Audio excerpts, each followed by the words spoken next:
Yes, good day, good day, good day. So, I am Ibrahim Kuruma, and I am a Sierra Leonean, of course. You can see I am representing Sierra Leone. And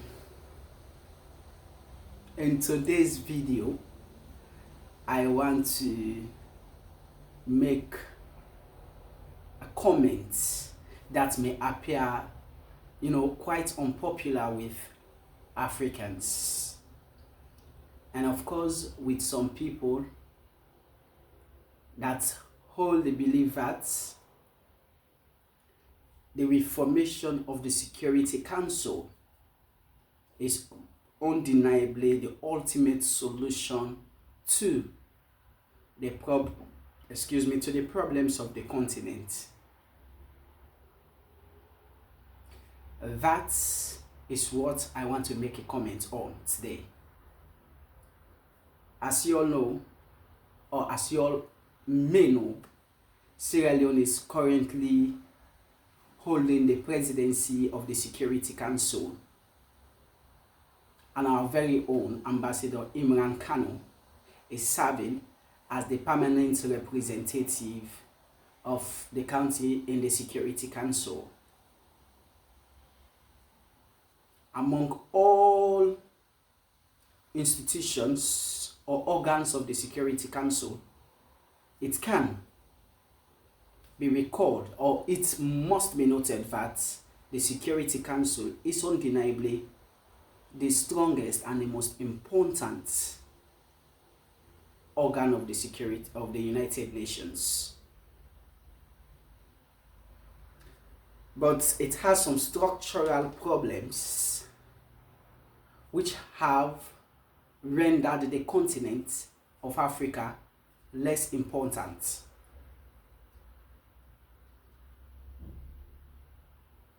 It makes Africa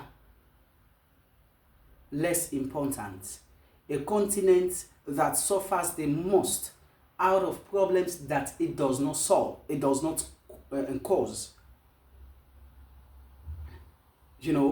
It does not give this country, this continent, that power to contribute to finding solutions to problems that affect them. The global warming, you have the global warming, you also have problems like terrorism and many other things that affect Africa seriously. But one thing that remains questionable is, why has Africa still not been represented in the Security Council? Why is the continent not represented in the Security Council? This is a question that has propped up since the start of the 20th century. A lot of efforts have been directed to the reformation of the Security Council. And very recently, like 2 days ago, that was on the 12th,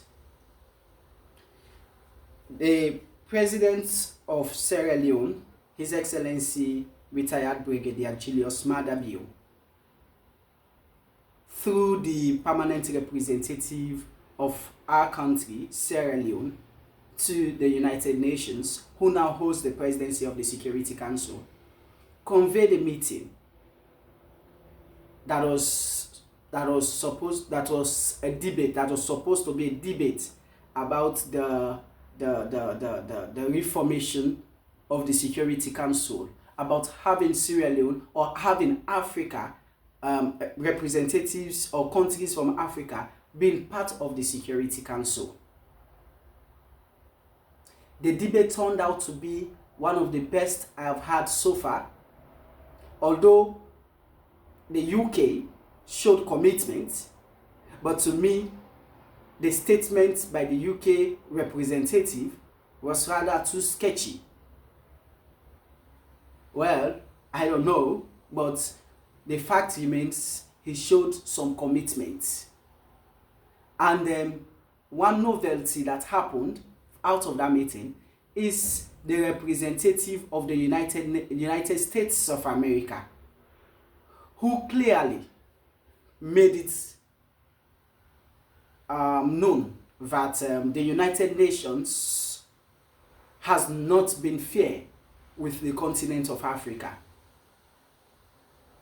because a continent that is the second largest continent in the world, both in terms of size and in population, is not represented in the Security Council, where decisions for transformation, for security and other things across the world are being taken. And most of the problems that the Security Council tries to solve are problems in the African continent. So, she emphasized the need for Africa to be represented in the Security Council. And of course, the man himself, the Secretary General of the United Nations, Antonio Guterres, also made reference to the historical injustice that the continent has faced, from slavery to imperialism, and to today, segregation, marginalization and all. So, he also supported the need for Africa to be represented in the Security Council. This is a great move. This is very laudable, I must say. But one thing that I believe should be also focused on is the issue of veto power. Of course, the representation of Africa in the Security Council will help Africa have a say, as in the continent of Africa, the individual countries of Africa having a say in the decisions of the Security Council, in the decisions that affect them. But if the problem of veto power, the question of veto power is not focused on, our representation in the Security Council will mean nothing to the African continent. If the veto power question is not solved, our representation in the Security Council will mean nothing.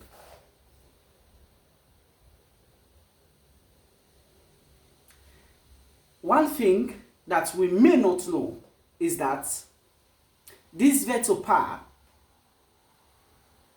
gives a single country the ultimate power to stop decisions of the council.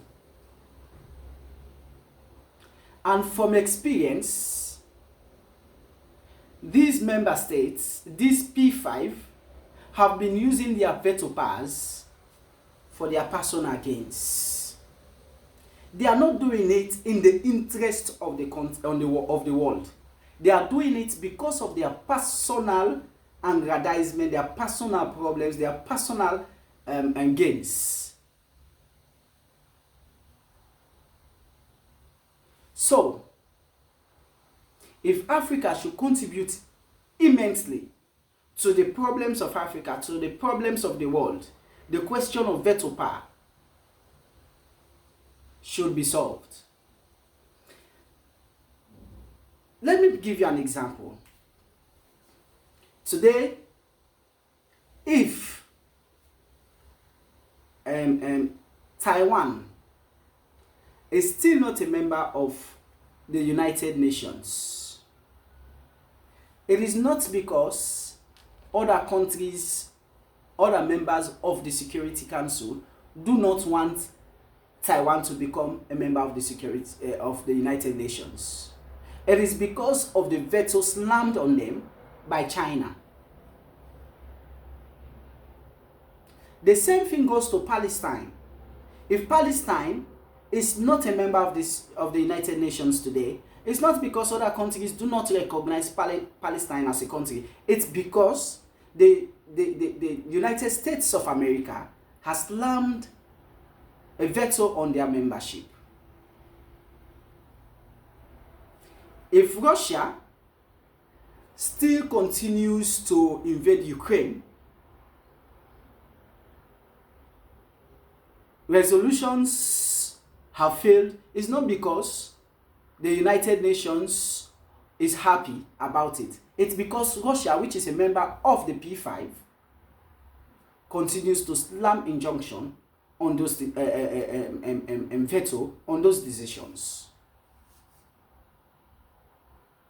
This is something we should know.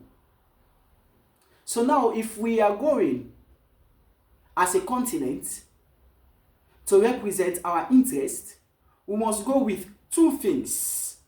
Like the president of Sierra Leone rightly made it clear. He said, we are demanding we are demanding three things. One, as a continent, we want to have representation, two countries being represented or representing a continent in the Security Council.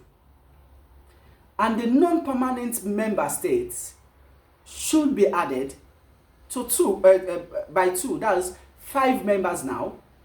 5 African countries should be non-permanent members of the Security Council.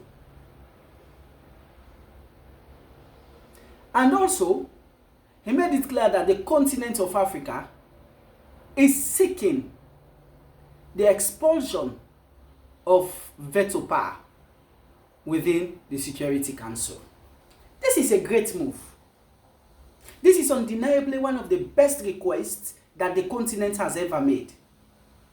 But the question is, will the great powers for whom the union was formed accept this? Will they accept this? The decision must entirely come from the Security Council member states. All of them should support the idea. Are they all going to support the idea? Are they all going to support this request? This is a question we must ask ourselves.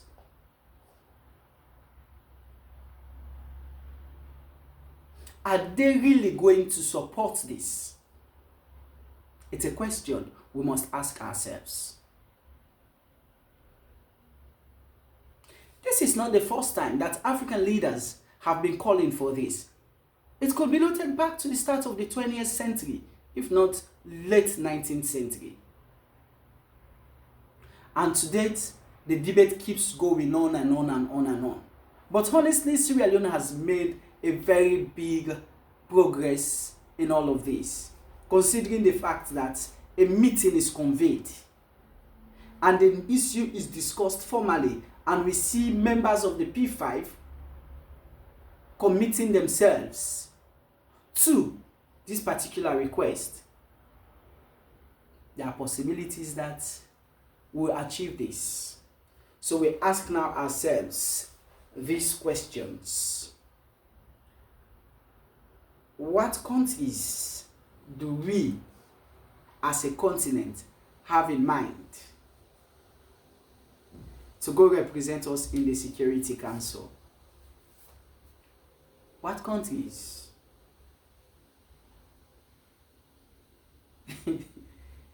What countries? Are we going to send Nigeria because of the population they have? Because of the population, yes. Can we send Nigeria because of its population and its land size? Are those the requirements for a country's membership in the permanent, as a member of the permanent secretary, permanent members of the Security Council? Is that, or are those the requirements? Are we going to send South Africa to go represent us in the Security Council because of their riches, because of their blend of culture? Are we going to send South Africa? This is a question we must ask. Are we going to send Egypt Because of their military might?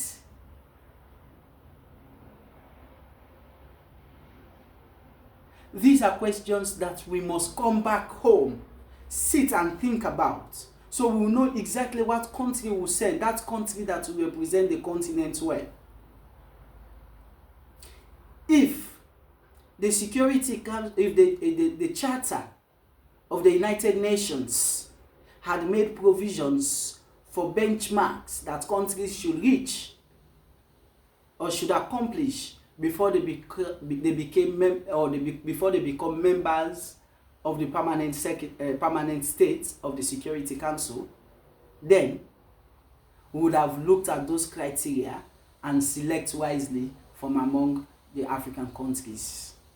But since, to the best of my knowledge, there are no such criteria, then we must come as a continent. Let us start thinking, what are these countries are we going to send? What are the countries? Are we going to choose a smaller country, a bigger country, or what?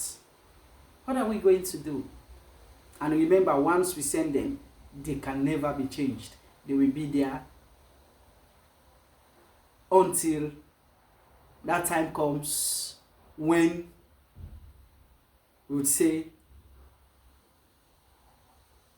the United Nations has been dissolved, which is not possible. Anyway, we don't pray for that. So you see, we must think around this. We must, as a nation, think around this. That's one question we should ask ourselves. What country are we going to do it? Are we going to send to represent us? Another question, as a continent, we must ask ourselves is, what role or how are we as a nation or as a continent going to ensure that those countries that will be there to represent us will represent the continent's interest, not their personal country's interest? Because that's what we're seeing presently among the member states, the P5. They are not representing their continents. No. They are representing their personal gains, their personal interest. Let me tell you, if today we send Nigeria to be a member of the Security Council, do you know what will happen?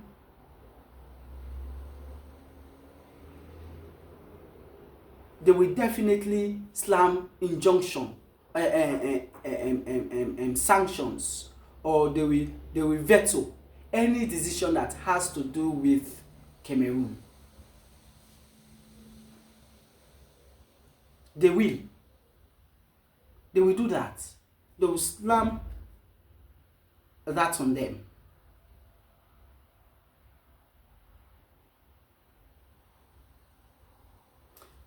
We must be very careful. If we send Congo,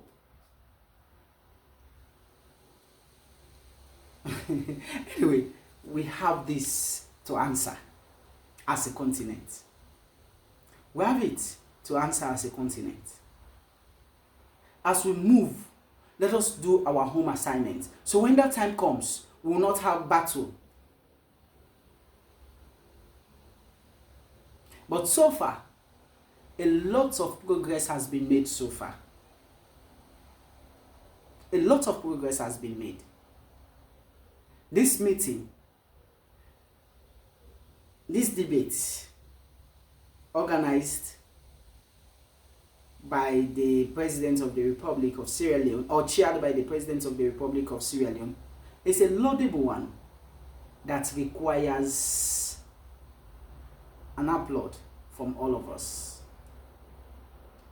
As a continent, I want to plead with every one of us to support this idea.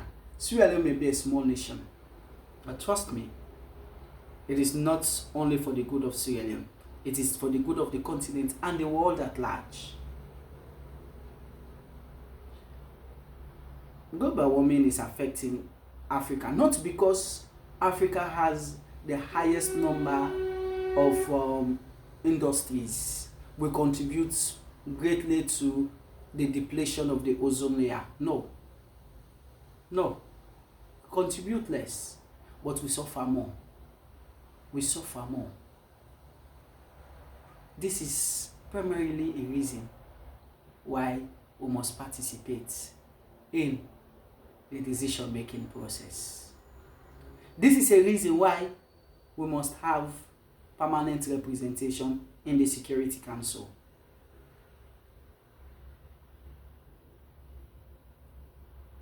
Until I post my next video. Thank you very much, and don't forget to subscribe to this page. I love you.